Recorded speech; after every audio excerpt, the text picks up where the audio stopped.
My acupuncturist was telling me how he learned to do some crazy things even with the eyes. It made me think about how confidence is built through learning how to fail properly or how to recover when you make a mistake. That's the hard thing about talking to a guy. If you slip up, say something wrong, it's hard to know how to recover.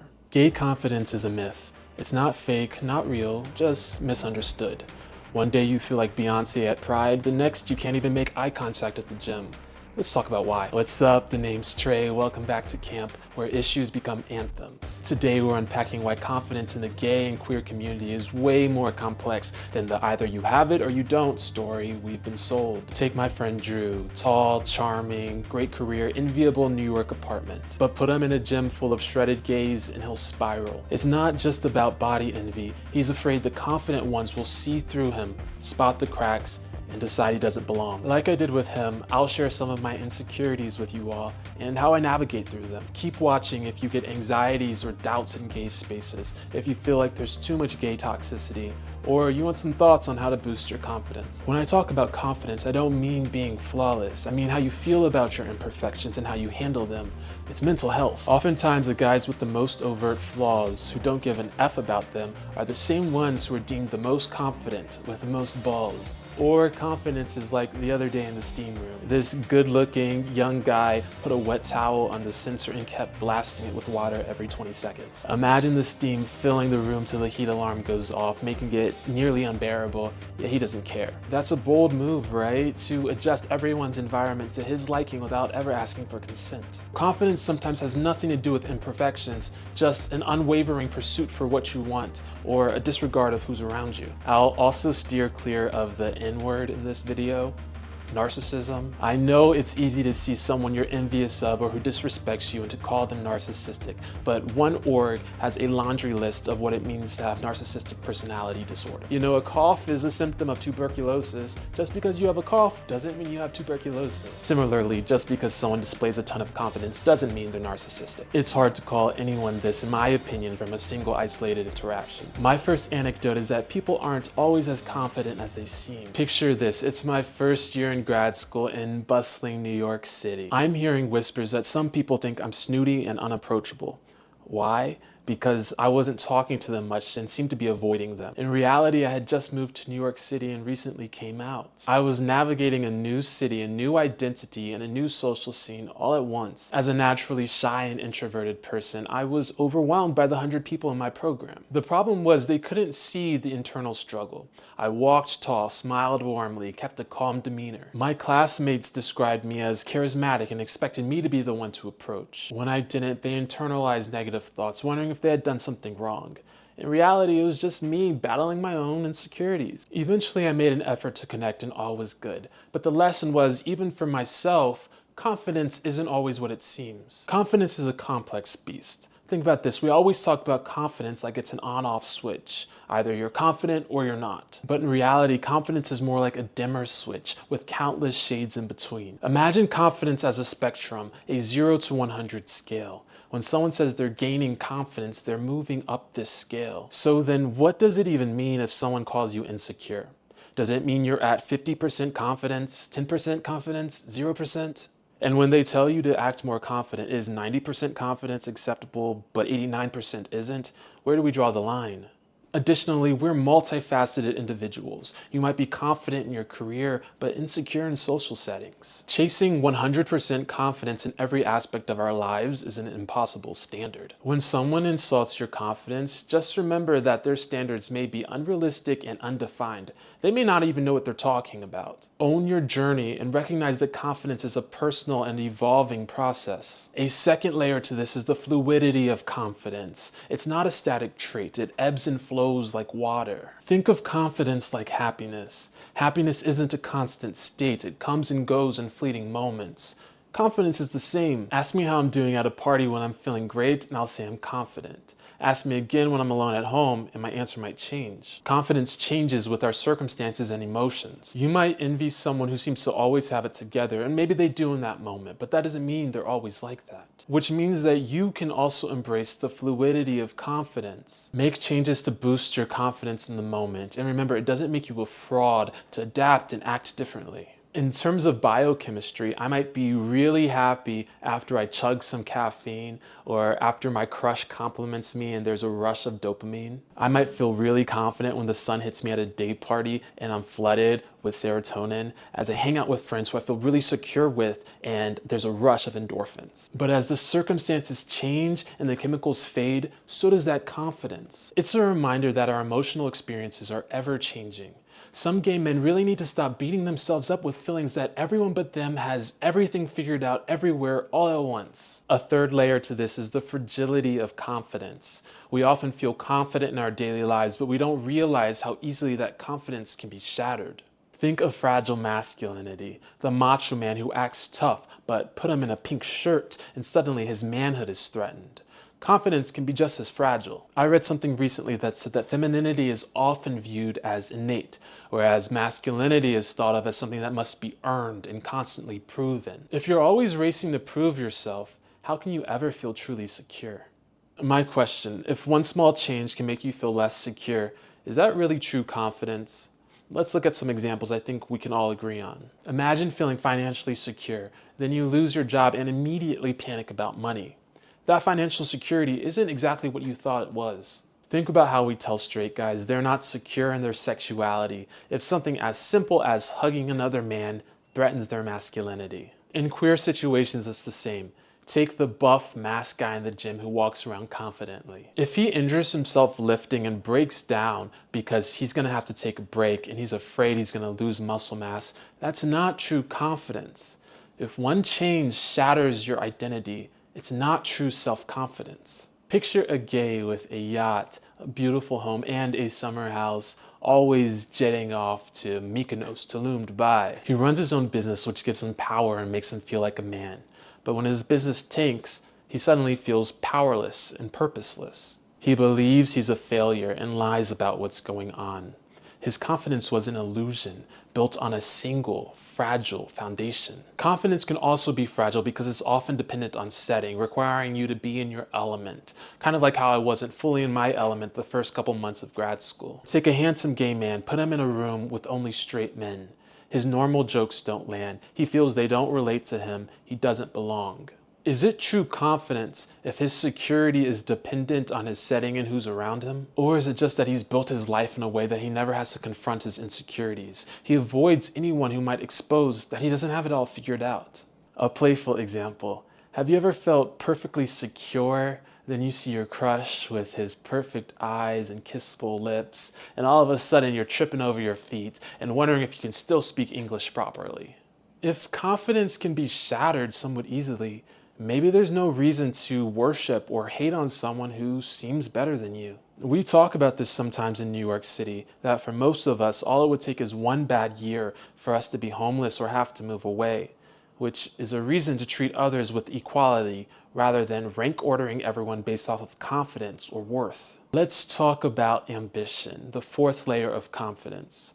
If someone seems to have zero insecurities, it might be because they have zero ambition. They don't push themselves hard enough, or they don't care enough to take risks. Don't get me wrong, it's very possible, say, for a guy to take up DJing as a hobby with the hopes that it becomes his career. He initially sucks at it and people tell him he's shit, but he doesn't really care because he's learning and having fun, and he knows that DJing doesn't define him. This type of person definitely exists. On the other hand, is it really confidence if you never put yourself out there? If you do exactly as the Bible says and never take a risk? Those who do try are like icebergs. People only see the tip, the spectacle of their achievement. But beneath the surface lies tons of compromises, sacrifices, doubts, and regrets. Take Drew, the friend I mentioned earlier. He's successful, but there's tons of insecurities underneath.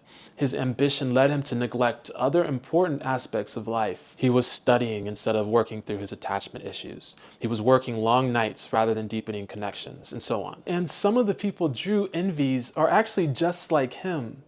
Why should Drew or you envy someone who lacks ambition or has a ton of baggage? To be clear, these people are worthy of love and attention, but why should we hold idealistic and false viewpoints of them, especially if it makes us feel inferior? A fifth layer to the complexity of confidence is that what we perceive as confidence may be something else entirely. It's not confidence, it's not insecurity, it's just Misinterpreted signals. I have another friend who loves to walk around in sunglasses in a specific outfit that comes off to some people as arrogant or prideful. But in reality, he's a brand manager and his look is part of his personal brand. It's a business move. It is no reflection of his inner self-confidence. Is it really confidence if it's just a money move or a social strategy? If someone wears the same style of outfit every day, regardless of how they feel inside, how can we truly gauge their confidence? Take me, for example. I show my arms and shoulders every day at the gym, not because I'm always feeling confident, but because I outgrew my sleeved gym t-shirts and never bought more. It's a practical choice that keeps me cool, not a confident statement. Fitness influencers on Instagram often wear minimal clothing, but who knows if they're as confident as they appear or if they're actually anxious about their image. For them, it's effectively a mandatory uniform to make money, not necessarily a reflection of their soul. The opposite is true too.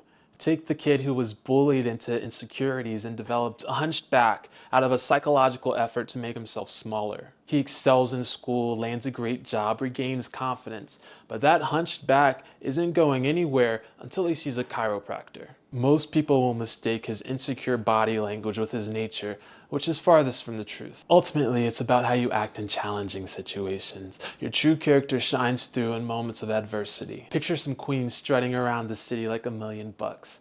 Well, everyone loves to be stylish, and style is part of our identity. Embracing our identity brings comfort and confidence. But when does it become a crutch rather than a cherry on top? Recently, a car in Manhattan splashed muddy water on me as I was on my way to the gym in new workout clothes. I didn't have a change of clothes and my shorts were filthy. How would you react in this situation? Would you go home and change? Would you say F it and cancel the workout? Would you yell at the driver and flip him off? Or would you carry on? It's these simple challenges that reveal your true character beyond the front that you put on. I chose to carry on, quickly wipe the dirt off in the bathroom, then talk about my excellence online.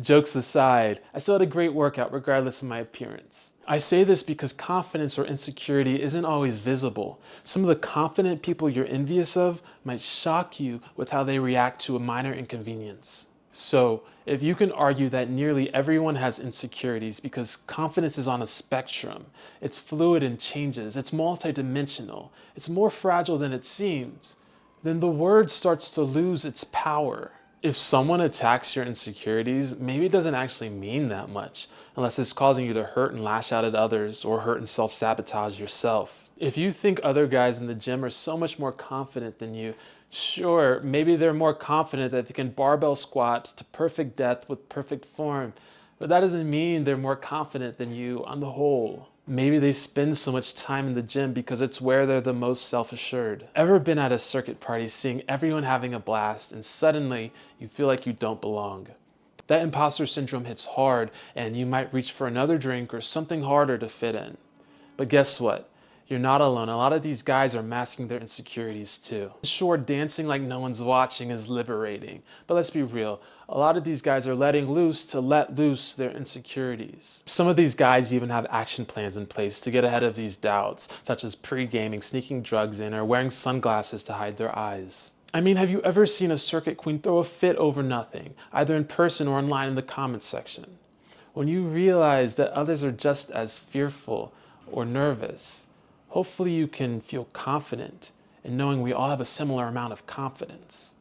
And don't get me wrong, I'm not saying confidence isn't real because we all have insecurities. Confidence is as real as mental health is. I know guys who walk around with their heads down like they don't want to be noticed, but deep down they crave to be seen for who they really are. It's a vicious cycle. You're at a party, you realize you're not acting confident, then you overthink it, which only makes you seem more closed off and insecure. A lot of guys have these thoughts, but they don't let their inner demons take over. When they want something, they take charge of their own story and make it happen.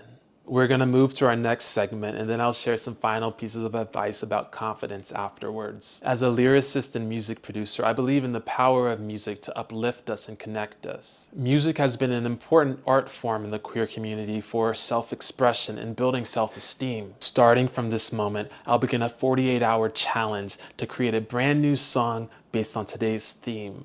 The goal is to keep things sexy, smart, and cool as always. It is 11:07 p.m. I'll be back with some sounds hopefully you'll connect to, as well as some practical tips you can take away. What's up? Checking in. It is Saturday around 2 p.m. The music is about done, playing some of the beat right now. Just gotta rewrite some of the lyrics and record before the deadline tonight. Two interesting things happened yesterday. I brought up the example of a lifter hurting himself because I currently have a shoulder impingement, and my occupational therapist told me to stop barbell bench pressing, which is of course my bread and butter. And I was pleasantly surprised that I didn't go into some sort of body dysmorphia shock knowing I couldn't lift. Anyway, I told my occupational therapist yesterday that I was going out to dinner with a friend, but I didn't know where we were going because he was choosing. And he immediately asked if I was type A or type B. He's type A, and he felt like a person like him wouldn't be okay in that kind of situation because he needs control.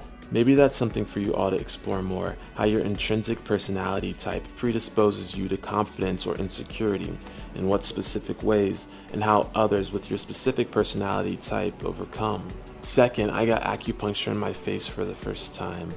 My acupuncturist was telling me how he learned to do some crazy things even with the eyes, and he was nervous at first, but his professor was guiding him through it. It made me think about how confidence is built through learning how to fail properly or how to recover when you make a mistake.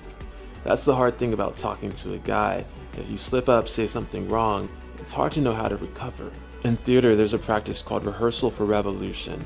The idea is that we don't have to just talk about wanting to do better. We can practice it, we can embody it, we can prepare for it before it happens in any possible situation. Then revolution becomes a muscle memory. Try setting the stage for yourself at home. I'm talking to a guy and I feel insecure. Speak aloud your favorite disarming joke and try botching it. What can you say or do to recover? Do you pat his shoulder? Do you laugh at yourself? Do you offer him a drink? Whatever. All right, stay tuned for more. What's up? It is Saturday at 10:13, about an hour before the end of the challenge. I felt like the bed kind of set the tone for this song. I finished about an hour early, although I still have some mastering left to do on the track. Excited to share this demo with you all, inspired by our chat about insecurities and confidence. It's called Egotistical.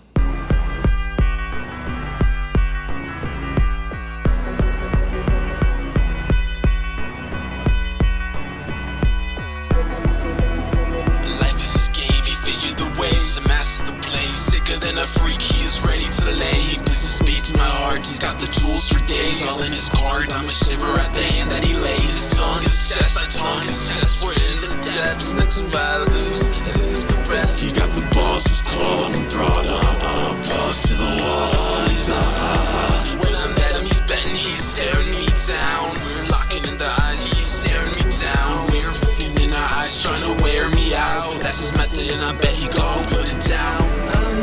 He knows it's true. I'll do love.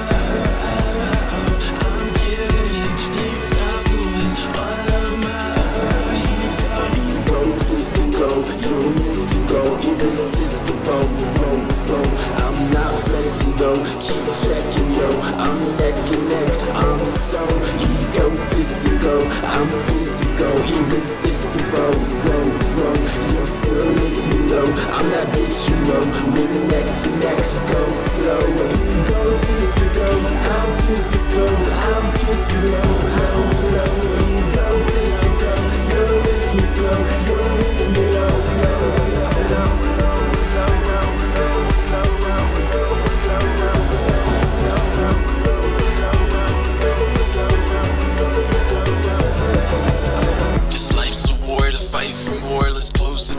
Hold on to your horses if you feel secure. He's locked and loaded, got to go and blow and moan. And no need to rush it when you know you own it. I'm the mastery, a natural tease is blasphemy. I'm done with twos, only half of me. I can read you like the back of my sleeve. Stroke my needs, anticipation comes with patience, grow the seed. He needs me too, I know it's true. He'll do that.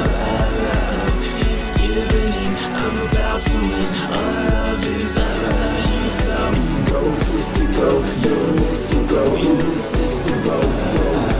I'm not flexible, keep checking, yo. I'm neck and neck, I'm so egotistical. I'm physical, irresistible.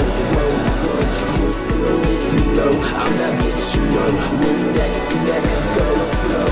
And then we are, it's a ton, and when he isn't tough, after he gets so humble, After it all, I'm in love, but please. Egotistical, you're mystical, irresistible. Whoa, whoa, I'm not flexible. Keep checking, yo, I'm neck and neck. I'm so egotistical, I'm physical, irresistible. Whoa, whoa, you still with me, yo. I'm that bitch, you know. We're neck to neck, go slow. Egotistical, I'll kiss you slow, I'll kiss you low, low, low. Egotistical, you're with me slow, you're with me low, low, low. Egotistical, you're mystical, irresistible. Whoa, whoa, I'm not flexible, keep checking, yo. I'm neck and neck, I'm so egotistical, I'm physical, irresistible. Whoa, whoa, you still with me, yo. I'm that bitch, you know. We're neck to neck, go slow.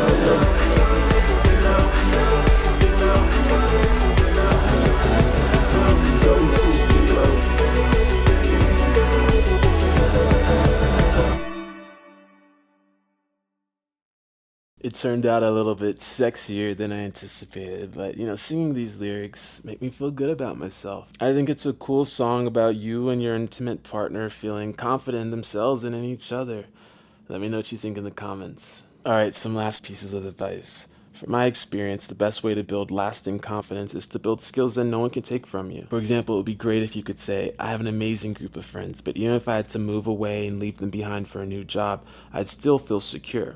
Why? Because I've developed the skills to make new friends wherever I go. Or I'm proud to have a boyfriend, but even if he cheated on me or decided I wasn't the one, I'd still hold my head high.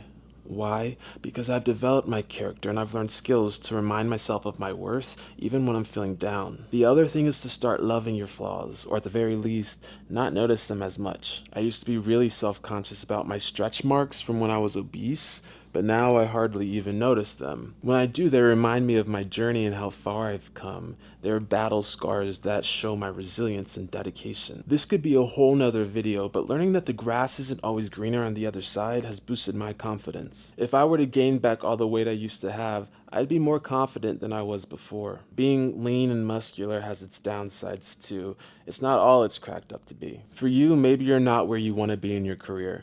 Perhaps you need to accept that you wouldn't have as close connections with others and memorable experiences if you had dedicated more time to your work. Those beautiful memories are what you're going to remember on your deathbed, not work. Generally speaking, acknowledge that there are two sides to every story. There are pros and cons. Not in a hater way, but in a knowledge is power way. Seek out honest stories from people who seem to have it all, which may help you stop glamorizing them and accept yourself more. Or for you, maybe there are racial or cultural reasons why you feel you don't fit in, and it brings you insecurity when you know it shouldn't because they're not flaws.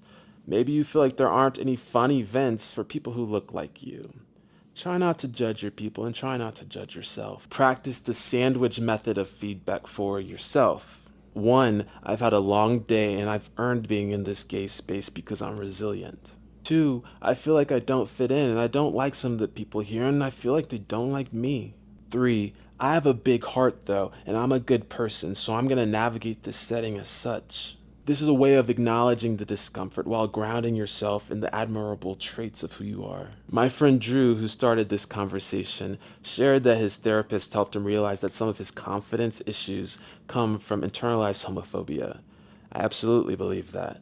The biggest change for me after I came out was how I viewed other men. I stopped seeing them as competition or stoic figures. Instead, I saw them as potential friends or connections I could open up to. I began making more eye contact with men, holding their gaze. I smiled more at men. Honestly, I allowed myself to objectify guys more instead of feeling shame for it, which inspired some of the lyrics of the song. If you feel insecure around other gay men, start with eye contact. If you can only hold their gaze for 1 second before looking away, try improving that by 1% with each interaction. Of course, don't stare people down, but take mental notes of what makes you break the connection.